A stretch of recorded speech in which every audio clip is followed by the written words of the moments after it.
If you're looking for a family-friendly museum with something for everybody, then I gotta put you on the Claremont Collections Automotive Museum. Claremont Collection houses over 300 rare and classic automobiles, everything from horseless carriages to modern muscle cars. Chicago's only automotive museum is open Wednesday through Sunday from 10 a.m. to 4 p.m. And bonus, they got free parking. They also welcome school field trips. Now's the time to take advantage with 50% off annual memberships in February. Head to ClaremontCollections.com for tickets and get your discounted membership today. A Little Slice of Life is coming to Paramount Theater with the Chicago area premiere of Waitress, February 12th through March 30th. Now, in case you're not familiar with the Tony-nominated musical, here's what you gotta know. Waitress Jenna is on a mission to bake her way out of troubles, but can she find the secret recipe to her life? It's the kind of show that'll melt your heart during these cold winter days. Get your tickets today at ParamountAurora.com or call 630-896-6666. Use promo code CityCast for $5 off up to 4 tickets.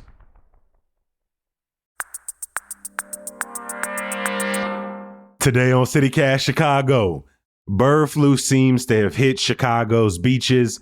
The mayor is laying out priorities for 2025, and we've got more tote bags to give away. It's Tuesday, February 4th. I'm Jacoby Cochran, and this is what Chicago's talking about.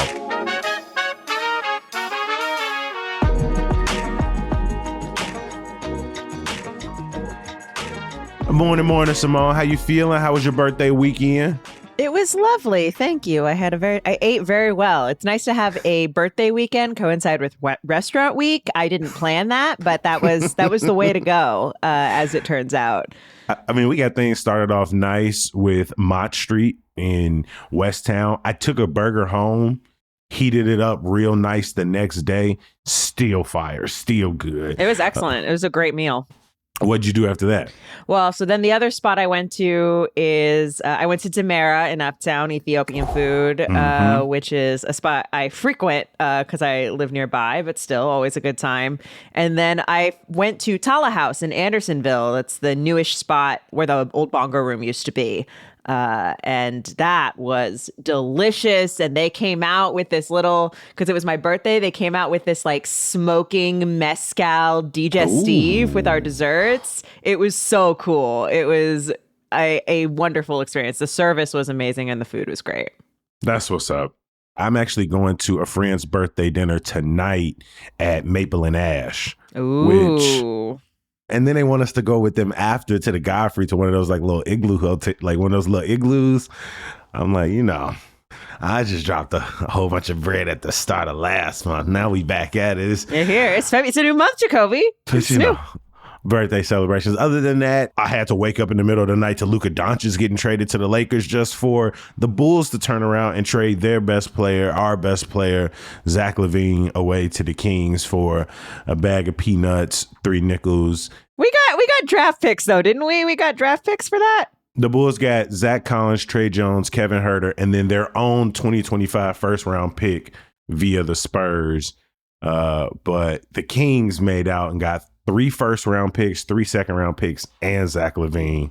I definitely think we got the worst of the deal, but it signals what we've all known that, no matter how hard the team fights, we are in the land of mediocrity and are now moving further backwards towards the city of tankers. And so it's called rebuilding, Jacoby. It's called rebuilding. Hey man, we've been rebuilding for a while now. It takes a while. It takes a long time to build an institution. Well, let's jump into some early news this week. Several hundred ducks were found across a couple of beaches along Lake Michigan over the weekend, signaling that bird flu in the area is really picking up. We had stories early last month talking about infecting a flamingo and a seal at the zoo. We know some local farms have already been impacted. Simone, what's the latest? Yeah, so this was, I think, just a really, really sad story. The Chicago Bird Collision Monitors, which, sort of a bird advocacy group here in Chicago, got reports of some 200 to 300 mergansers, which is a type of duck, a type of aquatic waterfowl, that either were showing up dead or showed symptoms of bird flu. These are suspected cases of bird flu. So it's not totally confirmed, but these folks have been watching birds in the Chicagoland area for a while now, and certainly know what the symptoms look like. One of the things they said is these birds in particular, this is a type of bird that winters here in the Great Lakes region, and they are very, very aquatic. They don't really come onto land very much. They spend most of their time in the water. And so the fact that they're showing up on the beaches at all this time of year is very unusual and is kind of a bad sign to begin with. People have been spotting this while riding their bike, while out with their dog. I mean, some tens of thousands of people use the Lakeshore Path every day. You mentioned symptoms earlier. What type of symptoms should we be watching out for if we are on the lake path? What should we do if we come in contact or see like dead birds along the beach? Number one is if you see a dead bird on the beach or anywhere else, don't touch it. Especially don't touch it with your bare hands. There are groups like Chicago Bird Collision Monitors that you can contact, and they can help with any of the sort of gathering and clearing out of stuff, and try to keep your pets away from any dead birds. Some of the symptoms of bird flu in birds includes weakness and inability to stand up and move, tremors, and just sort of, they generally just don't look right. They should be out flying and doing their thing. And if they're out on the ground, kind of wobbling around and, looking pretty bad, then it may be a case of bird flu. And you should, again, right, if you don't know what you're doing, stay away and keep your pet away. They say as of January 28th, infections has been detected in more than 11,000 wild birds across the country. And in these stories, they say from Hyde Park to Oak Street Beach to Wilmette. And so it's likely that we will continue to be seeing this for months to come. How is this showing up in like when we go to the grocery store? Yeah, this is the place, right? So there hasn't been a documented case of a human case of bird flu in Illinois. There's been a few dozen cases, some 67 cases across the country, and almost all of those are reported in poultry workers or dairy farm workers. It's also affected dairy cows since spring of last year.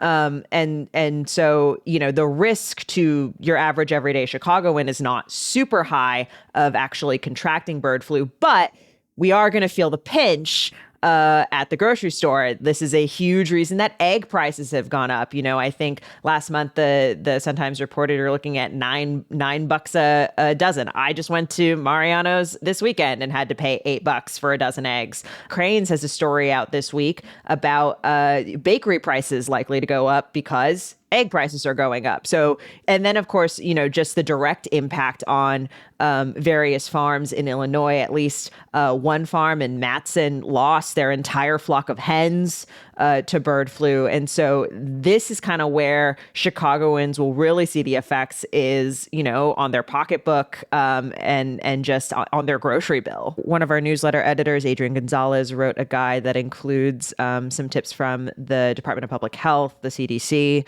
and some other agencies around Illinois. So it's definitely something to watch. They also say that this virus in particular thrives in cold weather.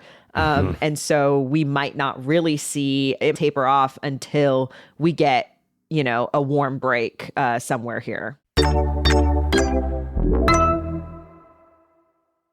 What's up, y'all? I got a couple quick questions for you. Have you ever wanted to learn how to make your own book plate? What about study the history of flamenco?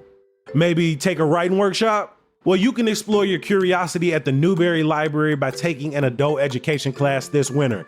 The classes are led by experts and they're available online, if you're trying to learn in your pajamas, or in person if you're trying to go out, learn, and meet some new friends potentially. Adult education classes at the Newberry can help you jumpstart or elevate your learning. I got a couple more examples if you ain't convinced yet. You can reinterpret historical photographs of Native Americans, learn about the ins and outs of translation, and so much more about music, history, literature, and art. Adult education has been a tradition at the Newberry since the 1890s, so don't wait. Register now at newberry.org. Just click on Learn and Adult Education Classes to get started. Plus, enter promo code CityCast to get a 10% discount on your class. That's newberry.org, promo code CityCast.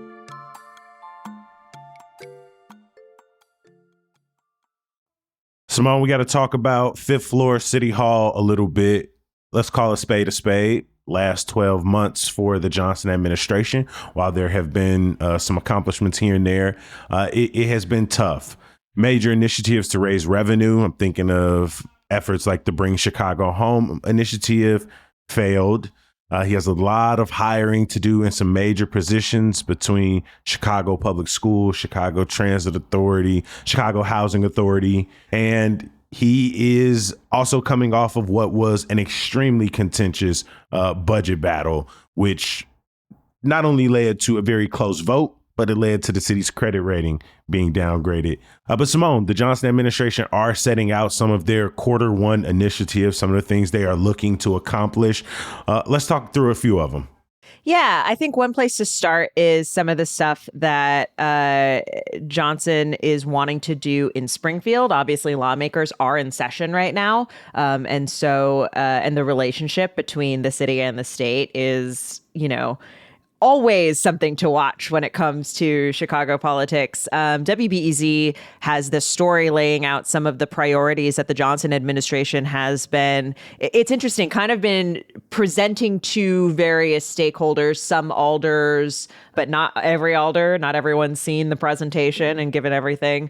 In Springfield, I think the two kind of big issues, one is sort of a policy pursuit trying to cap the losses that corporations can claim on state taxes. It would force corporations to have to pay more, right? When they can claim losses, they claim it as a deduction.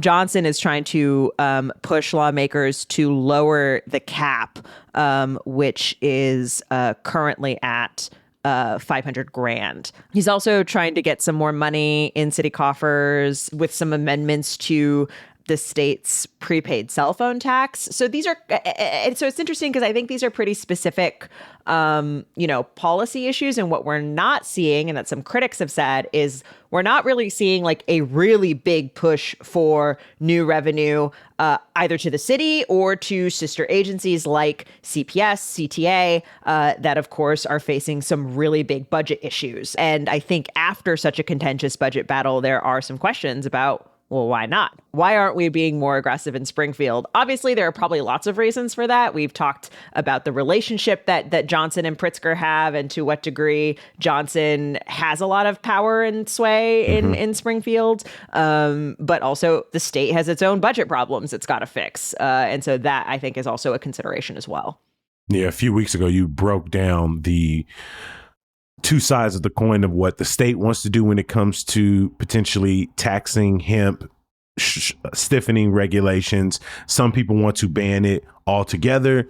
The city wants something different. They want to maybe just increase city taxes so that they can make some more revenue off of it. They do have some safety efforts that they are pursuing as well, like raising the age that people can buy these products legally to 21, increasing regulations and testing for safety. But he essentially doesn't want the state to ban it so that he can tax it and make money off of it. This is, again, and I said it at the time, this to me is one of the most interesting debates going on in Illinois right now, is what to do with these Delta 9, Delta 10, THC hemp products. The Chicago Tribune had a really interesting editorial actually about Johnson's plans as they're being presented to try to not only tax hemp in the city, but also regulate it, as you said, trying to get some of these dosage, safety. That to me would be pretty unique for a city to do. Typically that kind of thing, and as it is with legal cannabis, is done at the state level. Pritzker, for his part, he still supports a measure that would address some of those safety concerns, those age concerns at the state level. That is sort of one of those issues that I think we will see become a debate both within the city of Chicago. Alders definitely feel many different types of ways about these businesses. Some have banned it in their wards altogether. Some trying to ban it outright, others sort of seeing it as a business development opportunity, some more in the middle who are like, I don't really know about this. How is this working? How are we going to regulate this? We can barely regulate kids buying cigarettes. Like, what? How are we going to do this? And the state being like, hey, this is kind of an issue everywhere, and the federal government isn't going to step in. And so we need to do something about this. So like I said, one of the most interesting debates, I think, to watch in general in Illinois. Couple of the other initiatives on Johnson's radar include public safety ordinance, as well as some impacts on development in the city, whether we're talking about affordable housing. He wants to build more affordable houses that meet increased environmental standards, but he also wants to make cumulative impact studies and environmental studies for major developments, pretty much status quo in the city, that before we approve major developments, whether it's metal shredders, whether it's new affordable housing in communities, that we're doing more to see, how is this going to further pollution in this neighborhood? How is this going to impact the community in this neighborhood that may have already been disadvantaged by manufacturing?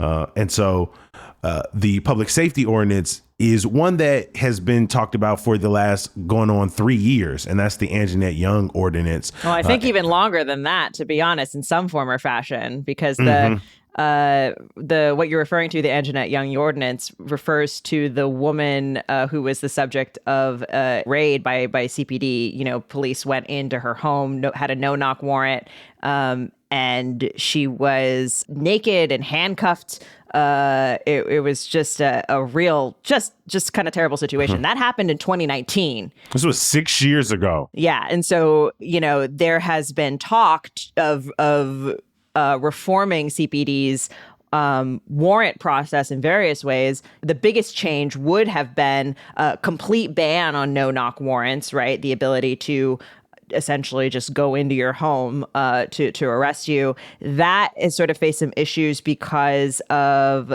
the consent decree that CPD is under, these federally mandated reforms, and the judge overseeing those reforms had some questions about it. So that element kind of seems to be dead at this point anyway. What Johnson is now supporting and has sort of outlined in these priorities is a watered down version of the ordinance that would require CPD to at least monitor and report its use of these warrants. That's another thing we don't really have. We don't really have the data of how often this is happening.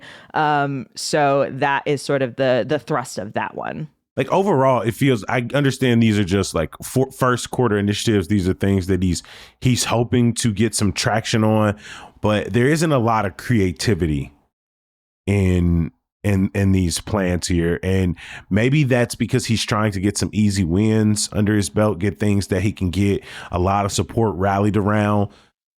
However, I do think people are right in continuing the criticism that one of the city's biggest problem is we're not making enough money, and we're not really seeing any short-term or long-term solutions to that. I mean, I think the failure of Bring Chicago Home, the real estate transfer tax that was proposed by the Johnson administration, one of his signature proposals during his campaign, the fact that failed at the ballot has really kind of rocked the administration's disposition toward revenue raising. And not just that failure, but the immense pushback to the property tax proposal he then later came out with in the fall during budget season, alders unanimously rejecting that. And again, I wouldn't call a giant property tax proposal creative revenue raising by any stretch of the imagination, but I think there is a sort of reality that has set in for Brandon Johnson when it comes to,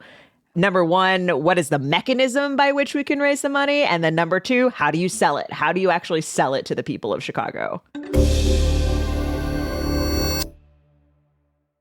Before we get out of here, City Cash Chicago has 9 tote bags to give away to the first 9 people who become members today. And becoming a member is how you can make sure we can keep bringing you the show and our newsletter, Hey Chicago. Simone, what are you keeping in your City Cash Chicago tote? This extremely sturdy black tote with the zipper. I definitely been taking it out. What you got in yours right now? This is our biggest tote yet, Jacoby. So just this weekend alone, I used my tote to go to Mariano's to get my aforementioned very expensive eggs. I used my tote to bring my book and some products and my change of clothes when I went to King Spa out in Niles.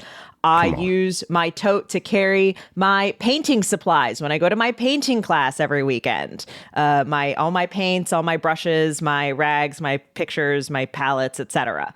I also use my tote bag to carry all of my D&D materials. I've got 2 dice trays. I've got many dice. I'm starting to become a little dice goblin at this point. My fellow TTRPG players will know what I'm talking about. A few things people already know about. I got the book that I'm reading right now. I'm about a quarter of the way through Original Sin. This is the new book by Eve Ewing talking about how schools essentially are integral sites in Americans' construction of racism and the way the race machine works in this country. I've been really loving the bucatini from Toto's Market in South Loop. I've been cooking in all different kinds of ways. Last night, I made a bacon and chicken sausage bucatini with a tomato and cream sauce. It was very good. I got my hip hop journal in there that I got from Carver 47. I've been hosting the Moth lately. I got another one February 18th out in Fitzgerald's. And so I usually have my tote with me. And at the end of the night, they always have like these anonymous slips that people can write in. It'll say something like, tell us about a time you splurged on yourself. And I typically keep some of my favorites with me. I always have some City Cast Chicago stickers in my tote bag. You never know where you are and who you're going to want to give a sticker or a postcard to. So I try to keep one of those on me. And so, yeah, I think that's it. My camera and some other stuff. That's all the stuff in my tote bag. We're keeping all the things in our tote bag. And also, shout out to the South Loop Indoor Farmers Market and Breadhead Bakery. That's something else that's been in my tote bag because the farmers market has been open from January and closes in March. Jacoby, are you out here with a little tote and a little baguette sticking out the tote? No. Come on. I'm not that. I don't have the long piece of bread in my ascot on. I don't have that. Oh, you gotta. That's the vibe. Look, right now we know the media scene is wild right now. You know, we've got Facebook's not doing fact checking anymore. Twitter is X. AI is everywhere. TikTok is back for now. Who knows what's going on there? But, you know, CityCast Chicago, we've been here for almost 4 years and we're going to stay here. And we're here with one mission. We're here to bring you insightful conversations about the city, guides to living your best Chicago life. You know, we started this show and the Hey Chicago newsletter because local's where it's at. We want you to feel more connected to your city. And so I think that makes it a great reason. In addition to the tote and everything you can bring in your tote, I think that's a great reason to support CityCast Chicago today. You know, our work is really only possible with member support. Jacoby, what are the details of this little tote giveaway? All right, we got 9 CityCast Chicago tote bags to give away to the first 9 people who sign up today. These are the final few totes we got, and we won't be ordering more like them. So hurry up, get you one by becoming a member at membership.citycast.fm. Make sure you include your mailing address at checkout so we can send your tote bag straight to you. Again, we only got 9 of them. So the first 9 people, we'll try to get it to you in the next 2 weeks. I'm sorry if you're listening to this deep in the afternoon. Those morning people are gonna have you on it. But we will. I'm sure there will be more merch in the next round, so keep your eye out. But yeah, we got 9 totes. Now's the time. Membership.citycast.fm. I want to give a huge thank you to our executive producer, Simone Alisea. Hey, thanks, Jacoby. Before we get out of here, make sure you bookmark our website, chicago.citycast.fm. There you can subscribe to our daily newsletter, Hey Chicago. Check out our neighborhood and walking guides, our best food and drink list. And if you got some time, catch up on old podcast episodes if you're new to the show. Of course, I can't let you go without some good news. All right, so I got these shirts and hoodies from Lakeshore Design Lab that every time I wear them outside, people ask where I got them from. Well, I'm happy to let you know the latest from Chicago with Love hoodies and Chicago Over Everything shirts are available for pre-sale until the end of this week. Just let them know Jacoby from CityCast Chicago sent you. I'm gonna drop a link for you in the show notes. As always, I appreciate you for listening and reading. We're gonna be back bright and early tomorrow. We'll talk to you soon. Peace.